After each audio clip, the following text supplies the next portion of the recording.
प्रतिरोध पर तापमान का प्रभाव। यदि तापमान बढ़ता है तो क्या होता है, जब भी हम जानते हैं तापमान का बढ़ना, कहा गया कि आज 22 डिग्री सेल्सियस था या कल 28 था, मतलब 28 ज़्यादा है। तापमान जब भी बढ़ता है मतलब गर्मी, और घटता है मतलब ठंडी। आप लोग अच्छे से चीज़ जानते हैं। तो इसमें क्या प्रभाव पड़ता है, किसी भी जो चीज़, कोई भी चीज़ है ना, उस पर क्या प्रभाव पड़ता है तापमान का, हम ये देखेंगे। तो पहले हम देखेंगे धातुओं। धातु मतलब चालक। अब जो चालक है आपका, ये एल्युमिनियम या फिर कॉपर, इन चीजों से मिलकर बनता है, ठीक है, इससे ही मिलकर बनता है, इससे बनता है, ठीक है। तो अब ये देखो, उसके चालक पर यदि गर्मी ज्यादा है तो क्या होगा, और गर्मी कम है तो क्या होगा, तापमान। ओके, तो जब भी तापमान ज्यादा रहेगा, यहां पर हम लोग दूसरे कलर के सहारा ले लेते हैं, इससे तापमान यानी गर्मी तो जब बढ़ रहा है तो देखो, बढ़ने को मैं ये कलर ले लिया, रेड टाइप का है, ठीक है, और घटने के लिए मैं हरा रंग का उपयोग कर लिया। तो ये जो तापमान है ये बढ़ेगा, और जब घटेगा तब क्या होगा, ठीक है। तो धातुओं पर इसका क्या असर पड़ेगा, जब भी तापमान बढ़ेगा तो धातुओं का प्रतिरोध भी बढ़ेगा, ऊपर जाएगा, ठीक है। और जब तापमान घटेगा तो सेम घटेगा। ओके, ये देख लिया आपने। अब देखो आगे, यहां पर अचालकों पर क्या प्रभाव पड़ेगा। जब भी तापमान बढ़ेगा, जस्ट इसका उल्टा होगा, यानी कोई भी देखिए चालक है, जैसे कि आपका कार्बन प्रतिरोध हो गया, या मान लीजिए कि आपका जो इंसुलेटर्स है, इंसुलेटर का मतलब जो बिजली आपकी जा रही है ना, ओवरहेड लाइंस में, उसमें एक चीनी मिट्टी का लगा होता है, उसे इंसुलेटर इसलिए कहते हैं क्योंकि इंसुलेट करके रखता है। अगर वो नहीं होगा तो डायरेक्ट फॉल्ट हो जाएगा, है ना, इस वजह से। अब उसका भी कैसे घटेगा, देखो, अचालक पर इसका प्रभाव ऐसे पड़ेगा कि पहले जब ठीक ठाक मौसम था, है ना, तो उसका प्रतिरोध अधिक था, अच्छे से काम कर रहा था वो। लेकिन जैसे ही गर्मी आने लगी या हीट अपने आप बढ़ने लगी, क्या हो गया कि शॉर्ट सर्किट होने लगा, जिसकी वजह से बहुत ज्यादा गर्म होने लगा, तो वो उसमें उसका क्या होगा, अचालक पर क्या प्रभाव पड़ेगा कि उसका जो आपका प्रतिरोध है ना, तापमान, सॉरी यहाँ पे तापमान जो है बढ़ गया, हाँ, तो प्रतिरोध क्या हो गया, घट गया। उल्टा होता है। अर्धचालकों में क्या होता है, पहले अर्धचालकों में क्या होगा कि देखिए, ये बहुत इंपॉर्टेंट क्वेश्चन है, शॉर्ट में करवा दे रहा हूं। 0 डिग्री केल्विन पर एक क्वेश्चन बहुत इंपॉर्टेंट है। 0 डिग्री केल्विन पर जो अर्धचालक यानी जो चालक और अचालक के बीच वाले हैं, इनको मैं आगे और पढ़ाऊंगा, अच्छे से क्लियर हो जाएगा, ठीक है। चालक और चालक जैसे सेमीकंडक्टर, सिलिकॉन वगैरह, डायोड जिसके बनते हैं, ठीक है, वो 0 डिग्री से केल्विन पर, जैसे आपका मोबाइल है पूरे अर्धचालकों से मिलकर के बना है, चिप, आईसी, ये सब क्या है, अर्धचालकों का प्रकार है, उससे मिलकर के बना है। यदि 0 डिग्री केल्विन हो तो वो काम ही नहीं करेगा, ठीक है। तब ये किस तरीके का व्यवहार करते हैं, अचालकों की तरह, अचालक की तरह व्यवहार करते हैं। एक क्वेश्चन ये समझ जाओ। तो पहले जब टेम्परेचर क्या था, बहुत कम ही नहीं, बहुत कम था टेम्परेचर, ये मान लीजिए, तब इनका प्रतिरोध क्या था, हाई। क्या होता है, प्रतिरोध ज्यादा से ज्यादा होता है। ये प्रतिरोध को हम लोग दर्शा देते हैं यहाँ पर, एकदम हाई था। और जैसे ही हम टेम्परेचर को थोड़ा बढ़ाते हैं, क्या करते हैं, थोड़ा बढ़ाते हैं टेम्परेचर को, ये मान लीजिए इतना, थोड़ा सा बढ़ा, तब क्या हो गया, इसको इस कलर से बना रखा है, इसी कलर से बनाते हैं। टेम्परेचर लो था, ठंडी था अच्छा खासा, 0 डिग्री केल्विन तक, तो क्या होता, प्रतिरोध हाई था, करंट जाने नहीं दे रहा था। फिर इसके बाद में टेम्परेचर थोड़ा सा बढ़ाए, तब क्या हो गया, ये अब प्रतिरोध घट गया, लेकिन कितना घटा, थोड़ा ही घटा। टेम्परेचर और बढ़ा देते हैं, तब क्या हो गया, इसके साथ ही क्या होने लगा, चालकता भी इसकी, ठीक है, चालकता भी क्या हो गई, बढ़ गई, है ना, साथ में बढ़ गई। यहाँ पे चालक की बात नहीं है, प्रतिरोध घट गया। यहाँ पे जो प्रतिरोध होता है ना, सॉरी उल्टा हो गया, प्रतिरोध क्या हो गया, घट गया, चालकता बढ़ गई, प्रतिरोध घट गया। अब ये चालकता वगैरह क्या होता है ये मैं आगे आपको बता रहा हूँ, ठीक है ना। इतना आप इससे समझ लो, इतना समझ लो, फिर चाहे आगे की वीडियो को देख लेना, फिर इसके बाद फिर से इसको देख लेना तो और अच्छे समझ में आएगा, ठीक है। अब हम लोग समझते हैं कि क्या होता है चालक, अचालक और अर्धचालक, ठीक है। और चालकता की जब यहाँ पर बात किया हूँ तो वो भी क्या होती है, चलो आगे देखते हैं। चलिए साइंस की दृष्टि से हम समझते हैं चालक होते क्या। तो पहले परिभाषा से देख लेते हैं थोड़ा सा, जो हम लोग अच्छे से जान रहे हैं। चालक क्या होते हैं, वह पदार्थ जो अपने अंदर से विद्युत धारा को प्रवाहित होने देते हैं, यानी जिनके अंदर से विद्युत धारा प्रवाहित हो गई, चालक कहलाते हैं। अब देखो साइंस की दृष्टि से हम कैसे समझेंगे। आपको पता है इलेक्ट्रिसिटी फ्लो कैसे करती है, हमने सीखा कि एक परमाणु से दूसरे परमाणु तक इलेक्ट्रॉन का जाना, ठीक है, फिर दूसरे से तीसरे में, इसी तरीके से इलेक्ट्रिसिटी प्रवाहित होती है, एक पानी की तरह बहती है एक से दूसरे सिरे तक, ठीक है। तो इनके बीच कुछ ना कुछ जुड़ी रही होगी, तो इसको हम अब इस तरीके से बना लेंगे, इसका सही नाम दे देते हैं। पहला है संयोजी बैंड, दूसरा है चालन बैंड। एक इलेक्ट्रॉन है विचार है ये, जैसे ये यहाँ पर, इसको जाना है यहाँ तक, तो इसको जाना है चालन बैंड तक, तभी आगे जा पाएगा और आगे जा पाएगा।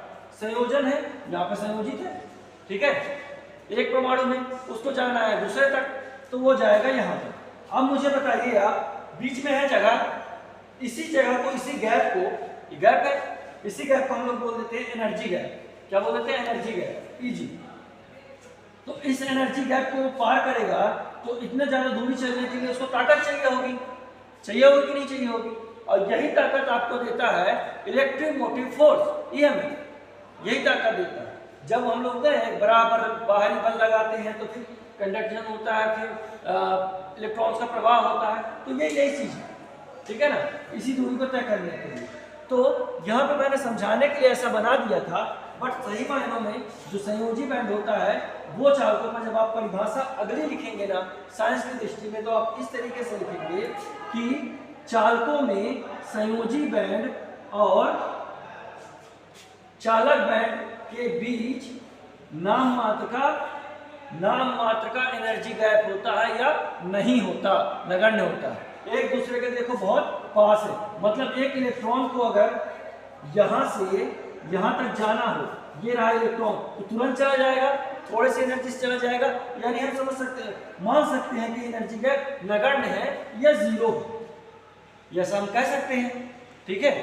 अब हम देखेंगे इसी तरीके से संयोजी बैंड और चालक बैंड की तरफ से हम लोग परिभाषा तैयार करेंगे।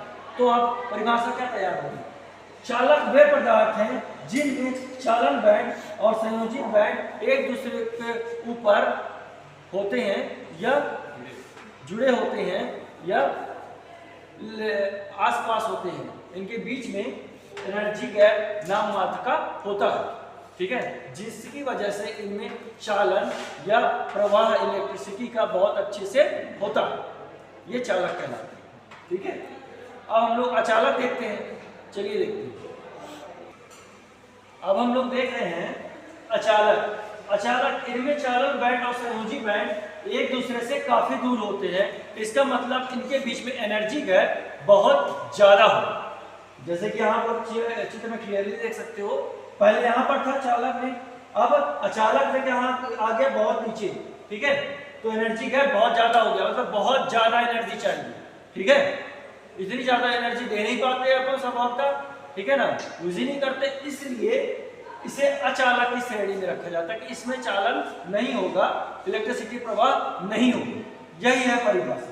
देख सकते हैं चालक बैंड यहाँ है और संयोजी बैंड यहाँ है, एक इलेक्ट्रॉन को यदि यहाँ तक जाना है तो बेचारा जा ही नहीं पाए, ठीक है, इलेक्ट्रोमोटिव फोर्स चाहे जितना लगा, ठीक है। एक ऐसी स्थिति आएगी कि बहुत ज्यादा लगा देंगे तो हो भी सकता है, बट इतना प्रैक्टिकली संभव नहीं है, हम लोग नहीं करते, ठीक है, इसीलिए अचालक की श्रेणी में आते हैं।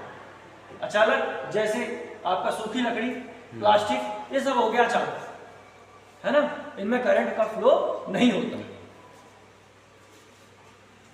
एनर्जी गैप बहुत ज्यादा होता है। वहां पे क्या था, जीरो था लगभग, यहाँ बहुत ज्यादा है, बहुत हाई, ठीक है। अब आगे देखेंगे हम लोग आपका अर्धचालक, उसके बारे में भी पढ़े थे, है ना। तो अर्धचालक भी देख लेते हैं। चलिए अब हम देखते हैं अर्धचालक। अर्धचालक क्या होते हैं, ठीक है, जिनका एनर्जी गैप चालकों की अपेक्षा थोड़ा ज्यादा। देखो चालक की अपेक्षा, चालक वाला देखे थे हम लोग ना, एक दूसरे के पास थे। चालकों की अपेक्षा थोड़ा ज्यादा, थोड़ा ही ज्यादा, ज्यादा नहीं है ना, थोड़ा ज्यादा, परंतु अचालकों की अपेक्षा बहुत कम। परंतु अचालक मतलब यहाँ तक था, उसकी अपेक्षा तो बहुत कम है, ऐसा होता है, अर्धचालक कहलाते हैं। इसीलिए क्या होता है ना, ये बेचारा इलेक्ट्रॉन यहाँ पर है, तो जब 0 डिग्री केल्विन होता है, मतलब तापमान बहुत ही नीचे के जाता है, 0 डिग्री पे पहुंच जाता है, तो ये अचालकों की तरह व्यवहार करते हैं। किस तरह व्यवहार करते हैं? अचालक की तरह, कुचालक कोई चीज है ना, अचालकों की तरह व्यवहार करते हैं। परंतु जैसे ही तापमान थोड़ा ज्यादा होता है, क्या करते हैं फिर ये चालकों की तरह व्यवहार करना शुरू कर देते हैं। क्योंकि हम लोग पहले थोड़ा सा एनर्जी गैप इतना था Eg, फिर थोड़ा सा दिए तो अचालक की तरह व्यवहार कर रहे थे, और जैसे ही बढ़ाए वोल्टेज हमने बढ़ाया, ये चालक की तरह, ये इलेक्ट्रॉन यहाँ तक आ गया, और जैसे ही चालन चलता रहा, 1 से 2, 2 से 3 ऐसे टाइप का चलता रहा, और चालन शुरू हो गया। ये एनर्जी गैप बहुत इंपॉर्टेंट क्वेश्चन है। कितना होता है? तो Eg बराबर अर्धचालकों में होता है 1 eV, ठीक है, 1 eV का होता है गैप, ठीक है। इस तरीके से आपने ये भी पढ़ लिया, जान लिया। अब हम आएंगे आगे चालकता की ओर। तो चलिए देखते हैं चालकता क्या है। अब हम देखते हैं चालकता क्या होती है। देखिए चालकता क्या है, ये प्रतिरोध के जस्ट उल्टा काम करता है। जिस तरीके से चालक में बहने वाले करंट का विरोध करता है प्रतिरोध, उस तरीके से चालकता क्या करता है? सुगमता प्रदान करता है। यानी हम कहें कि इसकी चालकता अच्छी है, मतलब ज्यादा अच्छे से करंट बह रहा है, या बोले प्रतिरोध ज्यादा मतलब करंट को रोक रहा है। तो चालकता का मतलब यहाँ है बहुत अच्छा चालक है, इस जल्दी जा रहा है। जिस तरीके से कहा जाए कि एल्युमिनियम की चालकता कम है और कॉपर की चालकता अधिक है ना, ऐसा ही ये चीज। अब देखो आगे क्या है, यह विद्युत धारा के प्रभाव को सुगमता प्रदान करता है। ओके, फिर इसके बाद में इसका जो मात्रक जिससे इसको मापते हैं, ठीक है, वो क्या है? दो मात्रक, सीमेंट तथा महो, दोनों चीज है, जिसको दर्शाते कैसे हैं? अब ये देखो उल्टा है, क्या है ये? उल्टा है किसके? ओम के, मतलब प्रतिरोध के। तो जब उल्टा ओम बना, तो मतलब जहां पर भी ये चीज दिखेगी ना आपको, ये मतलब ये क्या है? किसका चिन्ह है? चालकता का। किसका है? चालकता का है, महो का चिन्ह। ओके, क्योंकि मात्रक क्या है? सीमेंट तथा महो, ज्यादातर अपन लोग महो का यूज करते हैं, ठीक है। और प्रतीक क्या है? जी। प्रतीक क्या है? जी। मतलब पहचानेंगे कैसे कि कॉपर की चालकता अगर मान लिए ऐसा, हम अभी समझ लेते हैं कि 10 है, तो हम किस तरीके से लिखेंगे कि जी बराबर 10 महो। महो को बना दो, ओके, इस तरीके से। मतलब ये ऐसा थोड़ा सा हो गया है, बट यूं होना चाहिए, मतलब उल्टा ओम, उल्टा ओम, क्योंकि ये उल्टा होती है। देखो चालकता किसके विपरीत है? 1/, मतलब विपरीत, उल्टा। रेजिस्टेंस के जस्ट उल्टा है, प्रतिरोध की जस्ट उल्टा है। अब इसके बाद हम लोग सीखेंगे विशिष्ट चालकता। यानी विशिष्ट चालकता क्या होती है? विशिष्ट चालकता वह होती है जैसे विशिष्ट प्रतिरोध, मतलब स्पेशल प्रतिरोध जो कि एक चालक के अंदर होता है, वैसे ही एक चालक के अंदर स्पेशल उसकी खुद की चालकता होती है। जिस तरीके से एल्युमिनियम की कम है और कॉपर की ज्यादा है। तो चलिए अब आगे जो है हम लोग उसके बारे में चर्चा करें। अब हम देख लेते हैं विशिष्ट चालकता, ये चीज, ठीक है। विशिष्ट चालकता विशिष्ट प्रतिरोधकता का उल्टा विशिष्ट चालकता होती है। हाँ ठीक, उल्टा होता है। जैसे विशिष्ट प्रतिरोधकता क्या है? किसी तार में वो अपनी खुद की प्रतिरोधक क्षमता रखता है, मना करता है इलेक्ट्रिसिटी को आने से, रोकता है। उसी तरीके से जस्ट इसका उल्टा करती है, ये जाने देती है, ठीक है ना। और ये तार के अंदर होती है, उसका खुद का एक गुण है ना, अलग से नहीं आता, ठीक है। अब देखो इसका मात्रक महो होता है प्रति सेंटीमीटर। क्या? महो प्रति सेंटीमीटर। यानी मेरे पास यहाँ पे एक तार का टुकड़ा है, तो 1 सेंटीमीटर मतलब इतना बड़ा लगभग, ठीक है ना, 1 सेंटीमीटर बराबर इतना बड़ा लगभग। तो इसमें कितना कितना अच्छे से चालकता है ये बताने के लिए हम लोग इसका इस्तेमाल करते हैं विशिष्ट चालकता का, कि कितने महो, 10 महो, 20 महो, 40 महो, ठीक है। चिन्ह वही है महो का, आप समझ सकते हो, ठीक है। इस तार के क्या बताने के लिए, चालकता बताने के लिए हम इसका यूज करते हैं। इसका जो पदार्थ है वो कैसे का बना हुआ है, कितनी अच्छी चालकता है, 1 सेंटीमीटर, इसीलिए पर सेंटीमीटर, मात्रा क्या होगा महो पर सेंटीमीटर, ठीक है, प्रति सेंटीमीटर।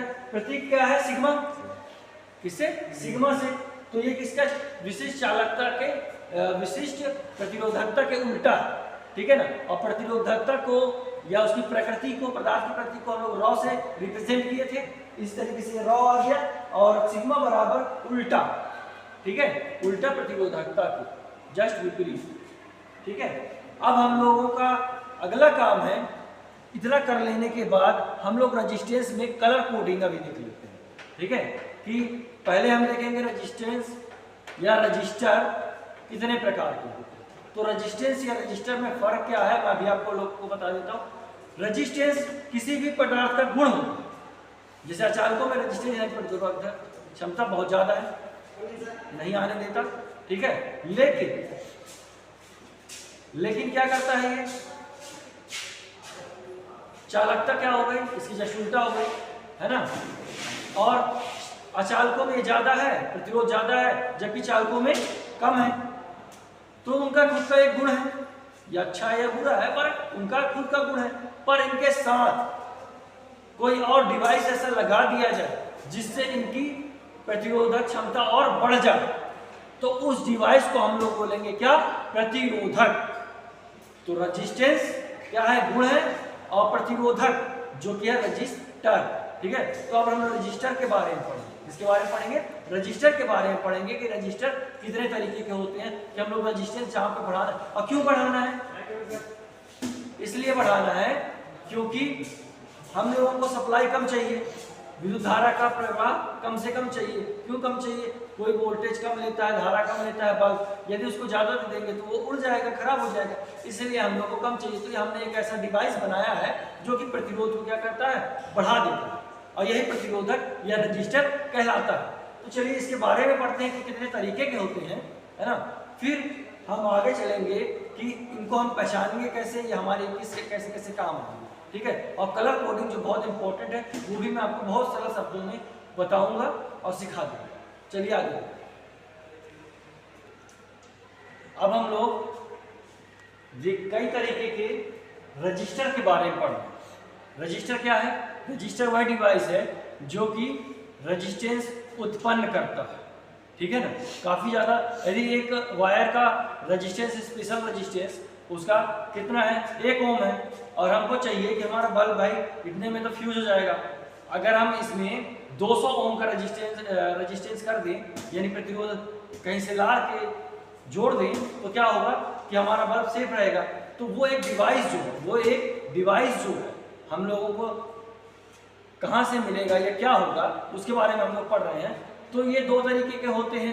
पहला तो वो एक डिवाइस से पढ़ रहे हैं, उसके प्रकार तो बहुत हैं। पहले प्रकार में 2 प्रकार के हैं। तो पहला प्रकार मैं आपको बताता हूँ। पहला है कार्बन प्रतिरोध, ठीक है, जो सबसे ज्यादा देखने को आपको मिलता है। कार्बन प्रतिरोध जो है, कार्बन अथवा ग्रेफाइट के महीन चूर्ण पीस करके महीन चूर्ण या पाउडर बना लिया जाता है, को किसी उपयुक्त अचालक व बंधक पदार्थ, बंधक मतलब ग्लू टाइप का जो कि जोड़ दे, है ना, उसमें डाल करके बनाया जाता है। तो ये किस तरीके से बनेगा, देखो, एक सांचा होगा, उसमें एक तार डाल दिया जाएगा। ये तार कैसा होगा, टिन आलेपित, मतलब एक कॉपर का तार होगा। मान लीजिए कि ये मेरे पास जो है एक कॉपर का तार है, ठीक है, और ये इसमें कोई भी इनेमल पदार्थ या चालक पदार्थ ऊपर से चढ़ा नहीं है, कवर नहीं है ना, केवल चालक है। मतलब मैं इसको टच करूंगा, इसमें करंट बहेगा तो मुझे करंट लग जाएगा, ओके, खुला है। अब इसके ऊपर टिन पदार्थ, कौन सा, टिन की एक परत चढ़ा दी जाए, तो इसे बोलेंगे टिन आलेपित करना, ठीक है। टिन आलेपित एक डाल दिया जाएगा वायर का टुकड़ा, और इस सांचे में बीचों बीच, और फिर भर दिया जाएगा क्या, कार्बन अथवा ग्रेफाइट का महीन चूर्ण गोंद से मिलाकर, और ये बन जाएगा आपका कार्बन प्रतिरोध। उसका मान निर्धारित कैसे करेंगे, ठीक है, वो फैक्ट्रीज में होता है, कंपनीज में होता है। अब ये इतना छोटा होता है, मैं आपको यहाँ पे दिखा नहीं पा रहा हूँ, ठीक है, इसलिए मैं प्रैक्टिकल क्लास का अलग से वीडियो डालूंगा। टॉपिक यही होगा, अध्याय 5 मूलभूत विद्युत, और प्रैक्टिकल लिखा होगा उसके थंबनेल में, तो आप देख लीजिएगा। सारे प्रैक्टिकल एक ही दिन में हो जाएंगे। सारे जो कंपोनेंट्स मैं यहाँ पे यूज कर रहा हूँ, जो आ रहे हैं आपके सिलेबस में, उसमें कैमरा के पास में लग के वर्किंग टेबल में दिखा दिए जाएंगे, तो वो आप जरूर देखिएगा, ठीक है। चलिए आगे बात करते हैं। इस तरीके से ये बनेगा। तो ये इतना छोटा होता है, इतना छोटा होता है कि इसमें कुछ ही प्रिंट कर पाना कि कितने मान का है, 1 ओम का है, 2 ओम का है, 10 ओम का है, ये संभव नहीं होता। तो हम लोग कर देते हैं कलर कोडिंग इस तरीके से, मतलब इसके ऊपर एक पट्टी बना देते हैं कलर्स की। जैसे यहाँ पर ये वायलेट कलर हो गया, ब्लू हो गया, या आपका पिंक हो गया, या रेड मान लीजिए, या आपका गोल्ड हो गया, ठीक है। इस तरीके से हम कलर कोड कर देते हैं। 4 का भी करते हैं, 5 का भी करते हैं। आपके सिलेबस में केवल 4 के हैं, आप 4 पढ़ेंगे। फिर मैं आपको कलर कोडिंग करना सिखाऊंगा कि कैसे एक फिक्स्ड मान आप पहचानेंगे कि ये कितने ओम का है। चलिए अब आगे देखते हैं क्या जरूरी है इसमें, जो यहाँ से क्वेश्चन आते हैं। ये है कि ये 1 ओम से 20 ओम तक बनाए जाते हैं, 20 मेगा ओम तक, यानी 2 करोड़ ओम तक के मान तक का ये बनाया जाता है। इसमें कलर कोडिंग की जाती है, ठीक है। वोल्टेज देखिएगा, यानी आपको एक एलईडी चलाना है तो एलईडी 1/8 या क्वार्टर वाट की होती है, 1/4 की होती है, तो आप वो चला सकते हैं। अब ये थोड़ी है कि आप इससे कोई मोटर चला दे उड़ जाएगा ये, तो ये अधिकतम 2 वाट के बल्ब तक आप इसमें जोड़ सकते हैं। जो भी चीज होगी 2 वाट तक ये बनाए जाते हैं, जो कि कलर कोड वाले फिक्स्ड मान के होते हैं, ठीक है। तो कहाँ से 1/8 से 2 वाटेज तक बनाए जाते हैं। चलिए ये कार्बन प्रतिरोध था। और दूसरी सबसे बड़ी चीज, ये फिक्स्ड मान होता है, आप इसका मान ऊपर नीचे नहीं कर सकते। तो फिक्स्ड या नियत मान का आपका हो गया यहाँ पर, ठीक है। टाइप 1, टाइप 2 है परिवर्ती वाला, जिसका मान आप बदल सकते हैं। वेरिएबल, जो वेरिएबल होता है ऊपर नीचे कम या ज्यादा कर सकते हैं। अब हम उसको पढ़ लेते हैं, फिर और प्रकार जानेंगे। चलो जाओ।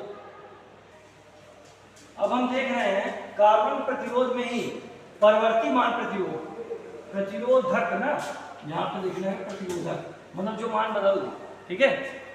ये प्रतिरोधक एक डिवाइस है, ठीक है।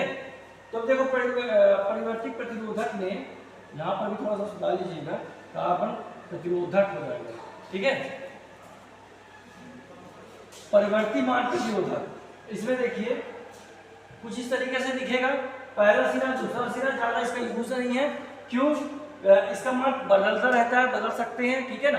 ये नहीं कि फिक्स्ड रहेगा, यहाँ लगा देंगे 5 ओम का तो 5 ही ओम रहेगा, बदलता रहेगा। इसीलिए इसको परिवर्ती या वेरिएबल रजिस्टर कहते हैं। अब ये 100 ओम से 5 मेगा ओम, यानी कि 5 मेगा ओम का मतलब है 5 लाख 50, ठीक है, 50 लाख तक ओम तक ये बनाए जाते हैं। वाटेज इनका बहुत ही कम है, यहीं से क्वेश्चन आते हैं 0.05 वाट से 0.025 वाट, ठीक है, जो कि बहुत कम है, इसलिए इनका यूज भी बहुत ही कम है। इलेक्ट्रॉनिक सर्किट्स में होता है और बहुत कम होता है। अब हम कार्बन, ये बनता किससे है भाई? कार्बन प्रतिरोध है, तो कार्बन एक ग्रेफाइट की चूड़ से ही बनेगा, सीधी सी बात है।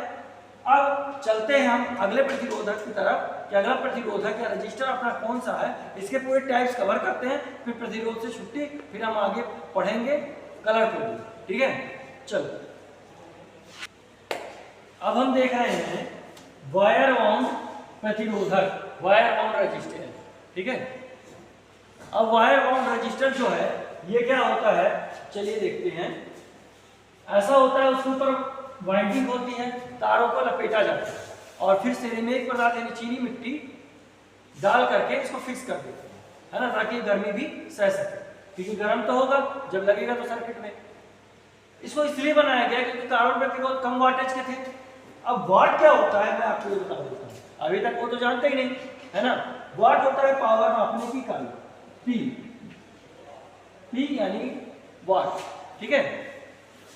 तो ये जो वाट है, जैसे कि बल्ब आता है 10 वाट 15 वाट यानी उतने पावर की, ठीक है।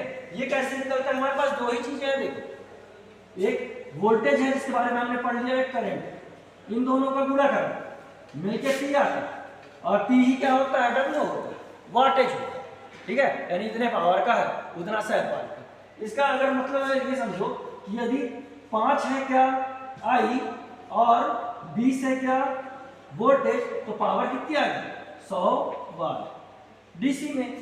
ठीक है, सरल बात है कि नहीं, यहाँ इंटू हो रहा है 20-2500 वाटेज। ओके, इस तरीके से वाटेज भी जान गए। अब चलो देख लो कि ये होता क्या है, ज्यादा वाटेज का बनाया जाता है यूरेका या मैग्नीज, यहीं से क्वेश्चन बनेगा। यूरेका या मैग्नीज तार होता है, उसको लपेटा जाता है, ठीक है, इसके ऊपर सिरेमिक चीनी मिट्टी जो भी होगा उसके ऊपर एक सांचा बना लिया जाएगा, उसके ऊपर लपेटा जाएगा और फिर चीनी मिट्टी से ढाल दिया जाएगा ताकि आपको दिखेगा नहीं, और 2 सिरे निकाल दिए जाएंगे। ठीक है, इस तरीके से 2 सिरे निकाल दिए जाएंगे ज्वाइंट करने के लिए। ओके, आपको जैसे इस्तेमाल करना है आप फिर कीजिए। ज्यादा से ज्यादा ये गर्मी सह पाता है, ज्यादा वाटेज का बन जाता है। 0.1 ओम से 50 किलो ओम तक का बनाया जाता है और 1 वाटेज से 50 वाटेज तक बनाया जाता है। अच्छा खासा वाटेज है इसका। फिर ये होता है नियत मान वाला यानी फिक्स टाइप, इसका मान आप घटा बढ़ा नहीं सकते हो, जितना रेजिस्टेंस है उतना होगा ही इसके अंदर, 10 ओम 12 ओम ये जो भी है ये नहीं होगा। एक होता है प्रतिवर्ती यानी वेरिएबल वाला। तो प्रतिवर्ती वाला वायर बोन वाला कैसे होता है, 5 से 5 किलो ओम तक का होता है, वाटेज इतना ही होता है जितना यहाँ पे लिखा हुआ है, बस ये 5 से 5 किलो ओम तक का होता है। ये अपने मान को बदल सकते हैं, आप ऊपर नीचे कर सकते हैं, ठीक है ना, वो विधियां बताई जाएंगी। प्रैक्टिकली इनको दिखाया भी जाएगा कि दिखते कैसे, आप नहीं देखा हो, ठीक है, तो पास से दिखाऊंगा क्योंकि अभी यहाँ से दिखाऊंगा तो समझ में नहीं आएगा, वो वीडियो के लिए इंतजार करिए और जरूर देखिए।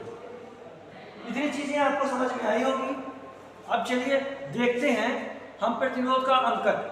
प्रतिरोध का अंकर का मतलब है कैसे हम जो कलर कोड दिया गया है किसी प्रतिरोध के ऊपर चार्ट बना दिया गया है, तो हम जान जाएंगे कि इतने मान का होगा, या हमें बोला गया है आप बनाइए इतने मान का, तो आप कौन कौन से कलर चुनेंगे।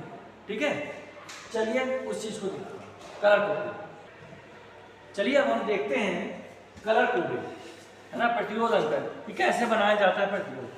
आपसे इस चीज की बात हुई थी, इसमें कलर कोड किया जाएगा। आप देख रहे हो यहाँ से हमेशा गिनते हैं, ये जो गोल्ड वाला है इसे लास्ट मानते हैं। यहाँ पे आपको सिर्फ 3 ही कलर दिखेंगे, गोल्ड सिल्वर या नॉन, या मतलब कि कोई नहीं, 3 ही कलर, नॉन में कोई नहीं दिखेगा, गोल्ड या सिल्वर बस दिखेगा। तो हमेशा गिनती यहाँ से स्टार्ट की जाती है। अब इसकी टेबल बनाना बहुत आसान है, बड़े आराम से आप बना सकते हो। देखो इसी ट्रिक कैसे बनेगा। सबसे पहले तो आपको सीरियल क्रमांक लिख लेना है, ये 1 2 3 4 10। अब ये 10 तक आप कलर कैसे जानोगे, इसकी एक शॉर्ट ट्रिक है, उसको बस याद कर लो। क्या है, BB Roy was great Britain very good wife, यानी बीबी रॉय जो है वो ग्रेट ब्रिटेन की बहुत अच्छी वाइफ, पत्नी, ठीक है, ऐसा कहलाती है। ठीक है, इस चीज को आप याद कर लीजिए। अब इनका पूरा नाम को पूरा लेके चलना है, ठीक है, नाम को पूरा लेके चलना है। और ये वाज जो होती है सहायक क्रिया होती है, थी, वो थी, अब नहीं है, गुजर गई होती। तो वाज को आपको लेके नहीं चलना है, सहायक क्रिया का कोई रोल नहीं रहता है। फिर बाकी सबका पहला अक्षर जी बी वी जी और डब्ल्यू ये लेके चलना है। ये आपको कलर कोडिंग के कलर्स बता देगा, शॉर्ट ट्रिक। देखिए जैसे यहाँ पर आप देखेंगे, मैं आया हूँ, एस मतलब सिंबल संकेत, ठीक है, B B Roy R O W Roy Y sorry Y, B B Roy वासाय क्रिया थी इसलिए हम उसको छोड़ दिए हैं। और फिर बाकी सबका पहला अक्षर देखिए, जी है ना, great Britain very good wife. अब इसको कहते क्या क्या, कौन कौन से कलर है, हिंदी में लिख लेते हैं। कलर का नाम, काला, बी से ब्लैक मतलब काला, बी से भूरा मतलब बी मतलब भूरा, और फिर इसके बाद में आर से लाल, ओ से ऑरेंज यानी संतरा, पीला वाई, जी मतलब हरा, ग्रीन, बी मतलब फिर नीला ब्लू, वायलेट, या इसको बोल सकते हो भाटा कलर है ना, बैगनी या पिंक भी इसी में आ जाता है, ठीक है। और फिर जी मतलब ग्रे, और यहाँ पर जो व्हाइट, डब्ल्यू मतलब व्हाइट मतलब सफेद है ना, हिंदी में सफेद। अब इनके नंबर लिख लेने हैं। काला कब होता है, जब बहुत सारे कलर को आप डाल दोगे तो इकट्ठे मिल जाएंगे तो कौन सा कलर बन जाएगा? काला। मतलब सारे कलर को सोख लेता है, बर्बाद कर देता है, तो इसके कोई नंबर हमें नहीं, इसलिए डैश कर दिए। फिर दूसरी पट्टी यहाँ पर भी 0 और तीसरी पट्टी में 10। ये पट्टियाँ क्या है? ये पट्टियाँ ये कलर, ये पहली पट्टी में कौन सा कलर है, दूसरे में कौन सा कलर है, तीसरे में कौन सा, और चौथी पट्टी में कौन सा कलर। चौथी में फिक्स है, ये दोनों होंगे या फिर कोई नहीं होगा, ठीक है। अब यहाँ से हम पढ़ना शुरू करते हैं, पहली पट्टी, दूसरी पट्टी, तीसरी पट्टी। प्रैक्टिकल में और अच्छे से बताएंगे, वो वीडियो जरूर देखें। देखते हैं थ्योरी में अभी कि कलर कोडिंग में हमने कलर लिख लिए, यहाँ पे ये चीजें लिख ली। अब पहली पट्टी, बस पहली पट्टी में काला समय को बर्बाद कर देता है, इसलिए काला को कोई स्थान ही मत दो, डैश कर दो। फिर दूसरी पट्टी में भी कोई मतलब नहीं है, इससे 0 कर दो, ठीक है ना, कि तुम भाई बर्बाद कर रहे हो, तुम 0 में जाओ, ठीक है ना। अब तीसरी पट्टी में ये जो चीज होती है ना, यही 10 की घात हो जाती है। आपको 10 बस लेना है क्योंकि गुणा कराना है, क्या कराना है? गुणा कराना है, इसलिए ये जो चीज होगी 10 की घात में चली जाएगी। अब यहाँ से भूरा से 1 नंबर दे दीजिए, यहाँ पे कुछ नहीं है इसलिए यहाँ से 1 नंबर दे दीजिए, नीचे तक लिख लीजिए 9 नंबर। यहाँ से ये करना है, यहाँ से भी 10-10 लिख के यहाँ तक आइए और ये इसका घात में चला जाएगा। 1 2 का 2, 3 का 3 और 4 का 4, इस तरीके से 9 तक यही नंबर यहाँ पे उठ के चलेगा। कोई यहाँ पे बहुत बड़ा साइंस नहीं है, कोई टेक्निकल ज्यादा काम नहीं है, बस एक ट्रिक लगानी है, आपका ये टेबल तैयार। अब कैसे खोज के निकालना है कि जो हमको दिया गया प्रतिरोधक के रजिस्टर है उसका मान क्या होगा। और देखिए पहली पट्टी में कहाँ है, और मतलब ये मिल गया आपको, ठीक है। थर्ड नंबर पर यहाँ पे सीरियल वैसे पर पहली पट्टी में कौन सा नंबर दिया गया है, इसको 2 नंबर, तो यहाँ पे मैं लिख लेता हूँ 2, ठीक है। यहीं पर देख लीजिए 2 लिख लीजिए और जस्ट इसके बगल में आप लिखेंगे, बुरा नहीं कराएंगे, बगल में लिखेंगे, न जोड़ेंगे, सीधे बगल में लिखेंगे, ठीक है। अब दूसरी पट्टी में देखेंगे ग्रीन G है, तो ग्रीन कहाँ मिलेगा, ये देखिए ग्रीन का दूसरा पट्टी, पहला नहीं, दूसरा पट्टी में भी इसका मान 5 ही, ठीक है। ये देखिए दूसरे पट्टी में ग्रीन यहाँ है और ये 5 लिख दीजिए। अब पूछ रहा है, बोल रहा है O यानी ऑरेंज, ये ऑरेंज संतरा कलर जो है वो तीसरी पट्टी में कहाँ है, चलिए यहाँ से तीसरी पट्टी में ये यहाँ थोड़ा ऊपर लिखा गया है, ये इसको सीधे लिखेंगे तो ये होगा, मतलब 10 की घात 3 का मतलब 3 0, सीधे जितनी घात है उतना 0, ये भी ट्रिक समझ लीजिए। तो इसके पीछे 3 0 लगा दीजिए। ये गुणा है, एक्चुअली ये गुणा होता है, इस 25 से 10 की घात 3 का गुणा होगा, ठीक है। इस तरीके से हुआ तो 25,000 ओम निकल गया, 25,000 ओम निकल के आपका रेजिस्टेंस आ गया कि ये जो है रजिस्टर इतने रेजिस्टेंस का है, आपने ये जान लिया।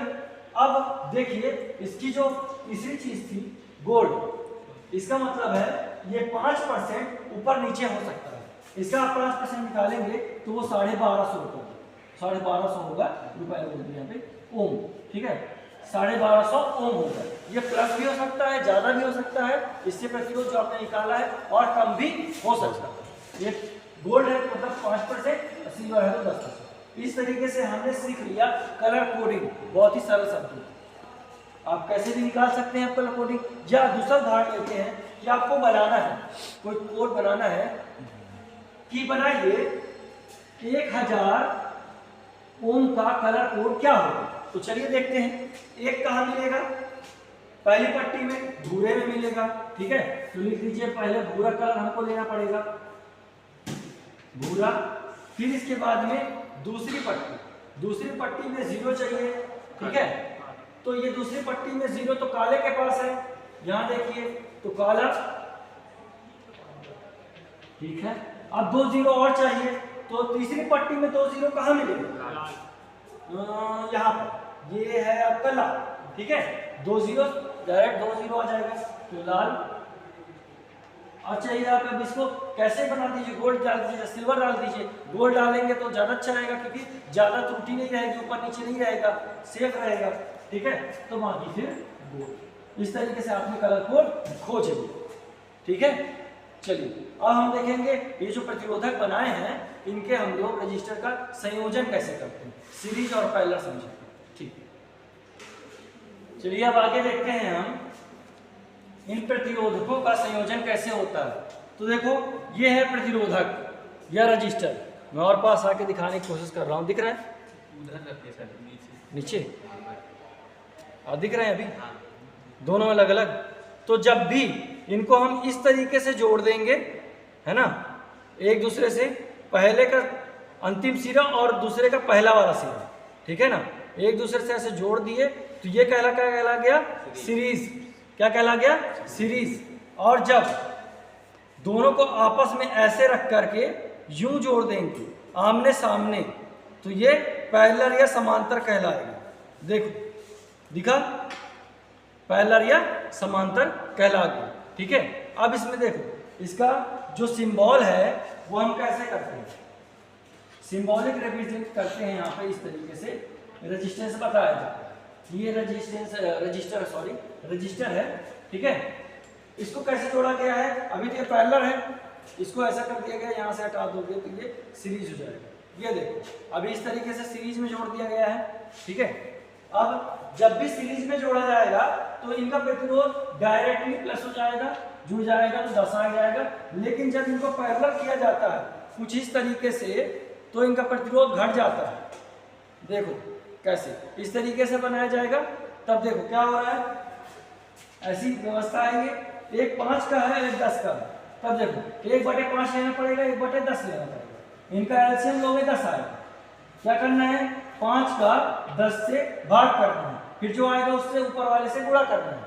तो ये करने से आएगा 2 और 1, यहाँ पर प्लस होगा, 3/10 हो जाएगा। अब इसको पलट देंगे 100% में लगाने के लिए, अब ये 1% में आ रहा था तो 10/3 हो गया, निकल के आया 3.33। अभी 3.33 ओम का होगा, जहाँ ये 10 हो सकता था अभी 3.33 ओम का हो गया। ऐसे हम लोग सर्किट्स में लगा सकते हैं।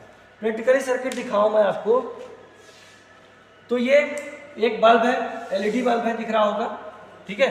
इसमें एक रजिस्टर लगा हुआ है और अगर हम यहाँ से अब धारा देने के लिए एक और तार जोड़ दें, ये देखो मैं इसमें एक तार जोड़ दिया, ये तार जुड़ गया, तो अब क्या होगा, यहाँ से करंट आएगा और ये रजिस्टर क्या करेगा, रेजिस्टेंस उत्पन्न करेगा और इसको उतना ही करंट देगा जितना चाहिए इस बल्ब को जलने के लिए, तब ये बल्ब चल पाएगा, ठीक है, वरना उड़ जाएगा। और आप इसको सीधे ही 230 वोल्टेज पे लगा सकते हो, अपने घर की लाइट पे लगा सकते हो। हमने इतने मान का रजिस्टर लगाया है। ये 22K से ऊपर वाला है, 22K यानी 22,000 ओम से ऊपर आप कोई भी रजिस्टर ले लीजिए, ये एलईडी जल जाएगी, ठीक है। जल जाने का मतलब ग्लो करेगी, खराब नहीं हो जाएगी, ठीक है ना, प्रकाश देगी।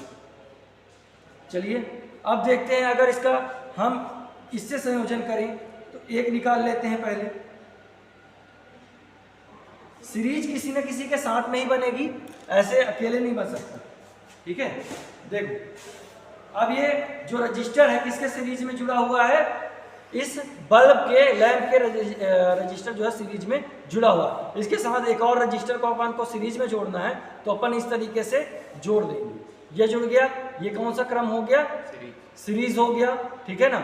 और अगर हम इसको ऐसे कर दें, इस तरीके से जोड़ दें, ऐसे कर दें यूं, और फिर ऊपर नीचे आमने सामने और अलग से एक वायर से यूं जोड़ें, तो ये हो जाएगा आपका जो क्रम है, ये ऊपर नीचे यानी कि पैरेलल हो जाएगा। इस तरीके से पैरेलल में ऐसे निकालते हैं रेजिस्टेंस और सीरीज में ऐसे निकालते हैं, ठीक है। दोनों चीज आपको समझ में आती है। चलिए अब हम लोग अगली क्लास में मिलेंगे, जब हम लोग नेक्स्ट टॉपिक के बारे में बात करेंगे, तो आपको वहाँ से निम्न के हिसाब से 5 लेसन कंप्लीट होगा और अदर उसके हिसाब से 6 भी कंप्लीट हो जाएगा। मिलते हैं अगली क्लास में।